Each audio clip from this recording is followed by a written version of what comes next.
신성교회 여러분, 안녕, 평안하셨습니까? 오늘은 다니엘서 6장 10절의 말씀을 가지고 함께 묵상하는 시간을 가지겠습니다. 다니엘이 이 조서에 왕의 도장이 찍힌 것을 알고도 자기 집에 돌아가서는 윗방에 올라가 예루살렘으로 향한 창문을 열고 전에 하던 대로 하루 3번씩 무릎을 꿇고 기도하며 그의 하나님께 감사하였더라. 오늘 말씀은 다니엘의 기도에 대한 내용입니다. 다니엘은 바벨론 왕 느부갓네살 왕이 남유다를 침공했을 때 포로가 되어 바벨론으로 끌려왔습니다.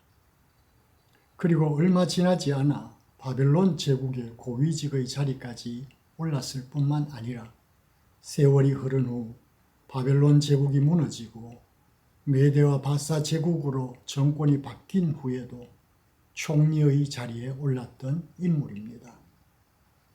포로로 잡혀온 이방 사람이 왕의 최측근인 나라의 총리가 되었으니 바벨론 사람들에게는 쉽게 받아들이기 어려운 일이었을 것입니다. 그러다 보니 다니엘을 눈의 가시처럼 여긴 총리와 고관들이 다니엘을 제거할 기회를 노렸습니다. 그들은 다니엘을 고발하기 위해 흠을 찾고자 했으나 아무것도 찾지 못했습니다. 그래서 결국 그들이 꾸민 음모가 바로 다니엘의 신앙을 약점으로 잡는 것이었습니다. 다니엘이 매일 하루 3번씩 기도한다는 사실을 알고는 다리오 왕에게 30일 동안 그 누구도 왕 외에 다른 신에게나 사람에게 기도하는 사람은 사자굴에 던져넣는 법을 제정하고 공포하게 한 것입니다. 결국 그들이 바라던 대로 기도를 금지하는 명령이 전국에 내려졌습니다. 그럼에도 다니엘은 흔들리지 않고 평상시 하던 대로 기도했고 결국 이 일로 다니엘은 사자굴에 던져지는 처지가 되었습니다. 하지만 하나님께서 그의 몸이 조금도 상하지 않도록 구원해 주셨다는 것이 이 이야기의 결론입니다.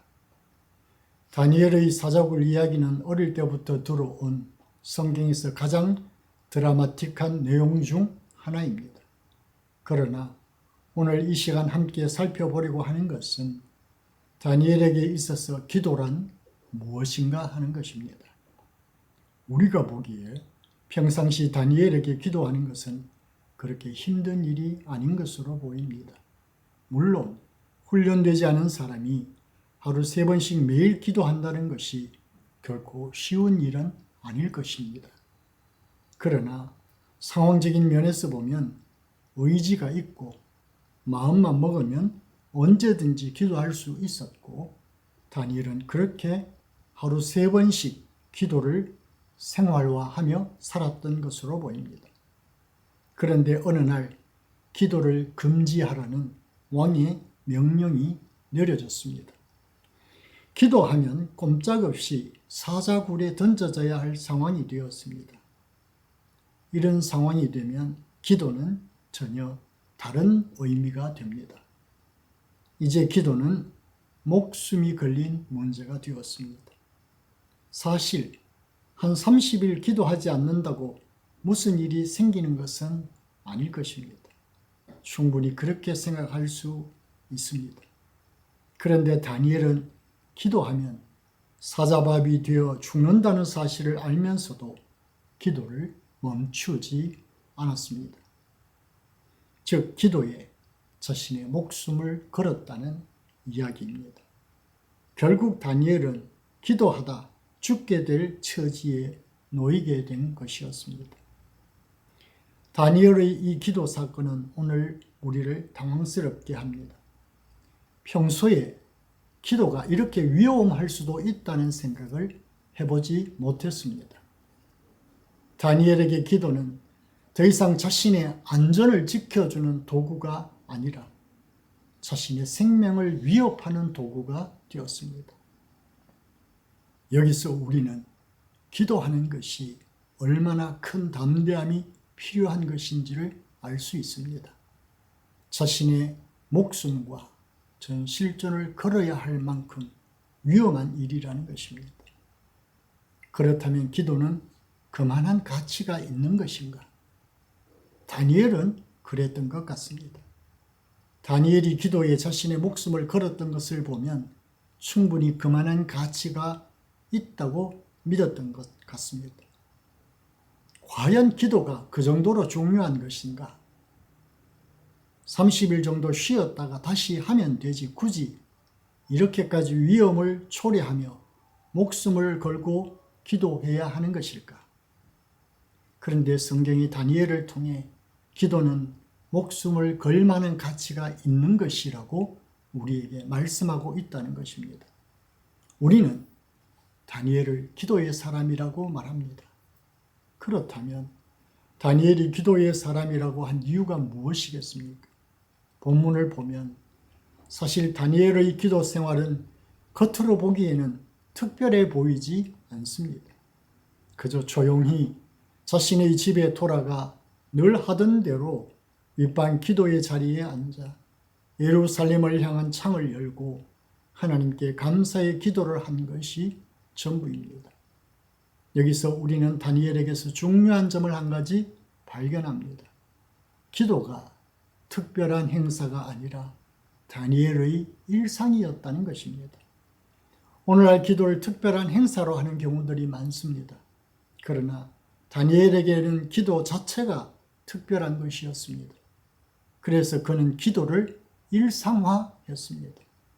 그것이 바로 다니엘의 삶을 특별하게 해주었습니다.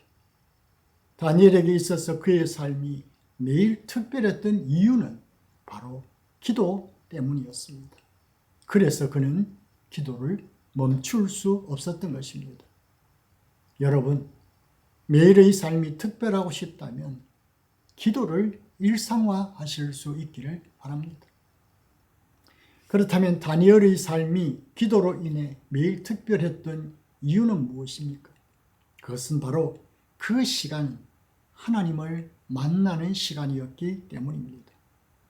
다니엘이 기도하는 모습을 보면 자신의 집에 있는 윗방, 즉 다락방에 올라가 예루살렘을 향한 창문을 열고 무릎을 꿇고 기도했습니다.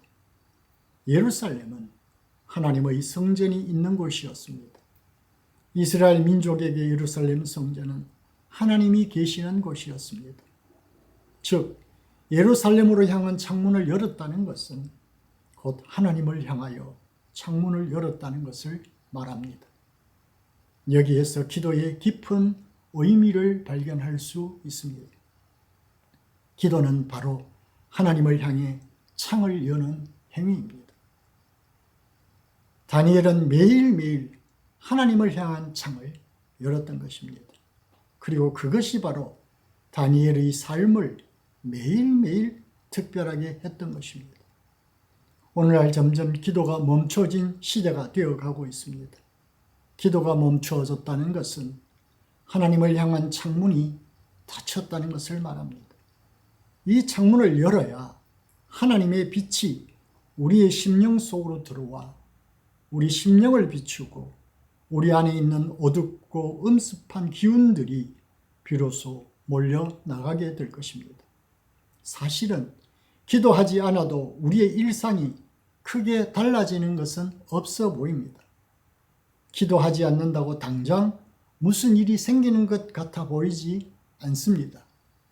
그러나 햇빛이 들지 않는 지하실이나 문을 굳게 닫아두고 사용하지 않는 건물을 들어가 보면 그 안에는 어둠과 습기, 먼지와 곰팡이, 그리고 코를 찌르는 듯한 냄새가 진동을 합니다.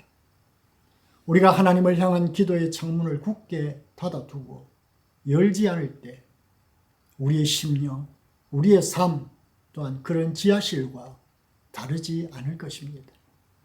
우리의 심령 속에 어둠과 음습한 기운들은 하나님의 빛이 아니면 몰아낼 수 없습니다. 여러분, 하나님을 향한 기도의 창을 활짝 여시기 바랍니다. 매일매일 그 창을 열어 하나님의 빛을 받아들이실 수 있기를 바랍니다. 그러면 매일의 삶이 하나님의 빛으로 채워질 것이며 다니엘과 같이 특별한 삶이 될 것입니다.